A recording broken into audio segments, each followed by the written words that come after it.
வரக்கூடிய நாடாளுமன்ற சிறப்பு கூட்டத்தில் திமுக இந்த பில்லுக்கு சப்போர்ட் பண்ண போது ஒன்றிய அரசோட சேர்ந்து பண்ண போறாங்கன்னு ஒரு தகவல் வருது. அந்த வார்த்தை நீக்கப்படுகிறது. நிதி நிலைமை வேளாண்மை பட்ஜெட்டை பற்றியது. அதற்கு முடிந்தால் நீங்கள் பதில் சொல்லுங்கள்.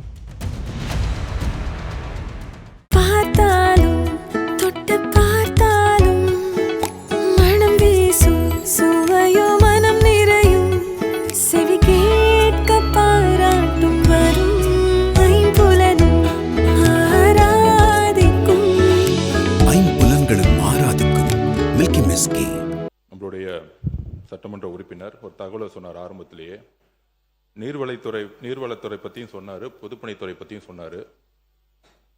5% கமிஷன் இருக்கு, நம்ம தகவல்லாம் சொல்றாரு.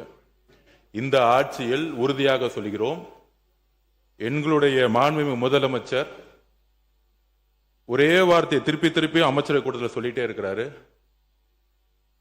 லஞ்சம் என்பது மிகப்பெரிய குற்றம்னு ஒவ்வொரு அமைச்சர்ட்டையும் சொல்லிட்டு இருக்காரு. அப்படி யாராச்சும் ஈடுபட்டால் இங்க இருக்கக்கூடிய ஒருத்தர் கூட அமைச்சரா இருக்க முடியாதுங்கிறத பதிவு பண்ணிட்டே இருக்கிறார். இதுவரையும் எந்த துறையிலையும் ₹1 கூட அமைச்சர் முதல் கூட சட்டமன்ற உறுப்பினர் முதற்கொண்டு ₹1 கூட லஞ்சம் வாங்கவில்லை. பார்ட்டி ஃபண்ட் இன்னும் கலெக்ஷன் பண்ணப்படல, எம்எல்ஏ ஃபண்ட் இன்னும் கலெக்ஷன் பண்ணப்படல, அமைச்சர் ஃபண்ட் கலெக்ஷன் பண்ணப்படல. 60 வருஷ வரலாற்றை தூக்கி எறிஞ்சிருக்கிறார் முதல் முறையில். அதை இங்க பதிவு பண்றோம். அப்புறம் மகாத்மா காந்தி ஊரகத்தை பத்தி, வேலைவாய்ப்பை பத்தி பேசுறாரு. சரண்டர் ஆயிட்டும் அமைதி அப்படின்னு. இன்றைக்கு காலையில இருந்து மேகதாது பிரச்சனையை ஜனநாயக பார்வையுடன் எதிர்கட்சி தலைவர் பேசினாரு, அனைத்து கட்சிகள் பேசணும். அதே மாதிரி மாண்புமிகு முதலமைச்சர் விளக்கம் கொடுத்தார், நீர்வளத்துறை அமைச்சர், விவசாயத்துறை எல்லோரும் விளக்கம் கொடுத்தோம். அதற்கப்புறம் தமிழ்நாட்டில் முக்கிய பிரச்சனை ஒன்று இன்றைக்கு உருவாகி கொண்டிருக்கிறது.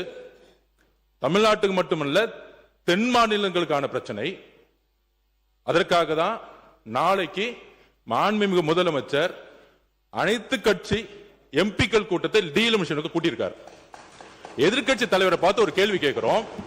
நாளைக்கு இந்த தென் மாநில பிரச்சனை, தமிழ்நாட்டுடைய பிரச்சனை, டீலிமிட்டேஷன் பத்தியுடைய பாராளுமன்ற உறுப்பினர், திமுகவுடைய பாராளுமன்ற உறுப்பினர் கலந்து கொள்ள போறாங்களா இல்லையா?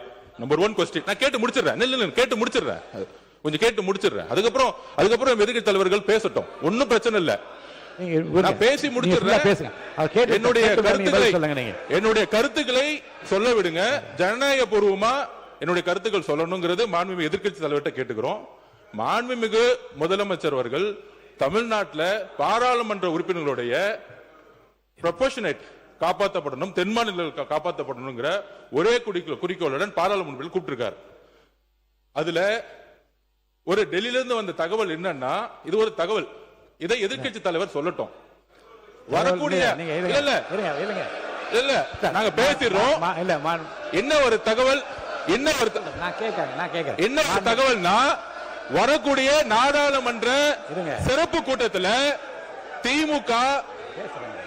திமுக இந்த பில்லுக்கு சப்போர்ட் பண்ண போது இல்ல வெளிநடப்பு பண்ண போது அப்படின்னு ஒரு தகவல் ஒன்றிய அரசோட சேர்ந்து பண்ண போறாங்கன்னு ஒரு தகவல் வருது. அதுக்கு எதிர்க்கட்சி தலைவர் திமுக ஆட்சியில் இருக்கும் பொழுது என்ன நிலைப்பாடு எடுத்தாங்களோ, தமிழக வாழ்முறைக்காக நடவடிக்கை எடுக்க போறாங்களா, எதிர்க்கட்சி தலைவர் சொல்லட்டும். மாண்புமிகு பொதுப்பணித்துறை அமைச்சர் அவர்கள், நீங்க நாளை மாண்புமிகு முதலமைச்சர் அவர்கள் நாளை டீலிமிட்டேஷன் பற்றி விவாதிப்பதற்கு அனைத்து கட்சி நாடாளுமன்ற உறுப்பினர்களை அழைத்திருக்கிறேன் என்று தகவல் நான் தெரிவிக்கிறேன். அதில் எதிர்க்கட்சி தலைவருடைய திராவிட முன்னேற்ற கழகம் கலந்து கொள்ளுமா இல்லையா என்பதை அறிய விரும்புகிறேன் என்பதோடு நிறுத்திக் கொள்ளலாம். அதுதான் வெளியிலே தகவல் கிடைத்தது என்ற அந்த வார்த்தை நீக்கப்படுகிறது.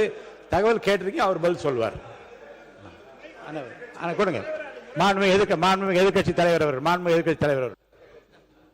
மாண்புமிகு பேரவைத் தலைவர் அவர்களே, இந்த தொகுதி மறுவரையறை டீலிமிட்டேஷன் அதை பற்றி ஒட்டுமொத்த இந்தியாவுக்கே முன்மாதிரியாக அதை முதலாக அந்த பிரச்சனையை பற்றி பேசிய திராவிட முன்னேற்ற கழகம் எங்களுடைய தலைவர் அவர்கள் தான். சென்ற ஆண்டு கிட்டத்தட்ட 5 முதலமைச்சர்கள் தென் தமிழகத்தில் இருக்கக்கூடிய அனைத்து முதலமைச்சர்களையும் சென்னைக்கு வர வைத்து ஒரு மிகப்பெரிய ஒரு ஆலோசனை கூட்டத்தை நடத்தி இந்த டீலிமிட்டேஷனுக்கு எதிர்த்து முதலாக இந்தியாவிலே குரல் கொடுத்த தலைவர் எங்களுடைய தலைவர். நீங்க நாளைக்கு நம்முடைய முதலமைச்சர் அவர்கள் இந்த அரசு அனைத்து நாடாளுமன்ற உறுப்பினரையும் கூட்டிருக்கிறீங்க. இதற்கான சரியான முடிவை எங்களுடைய தலைவர் ஆலோசனை செய்து அந்த முடிவை அவர் எடுப்பார். இப்ப நம்ம பேசிட்டு இருக்கிறது நிதி நிலைமை வேளாண்மை பட்ஜெட்டை பற்றியது. அதற்கு எங்களுடைய உறுப்பினர்கள் கேள்வி கேட்டுக் கொண்டிருக்கிறார்கள். அதற்கு முடிந்தால் நீங்கள் பதில் சொல்லுங்கள்.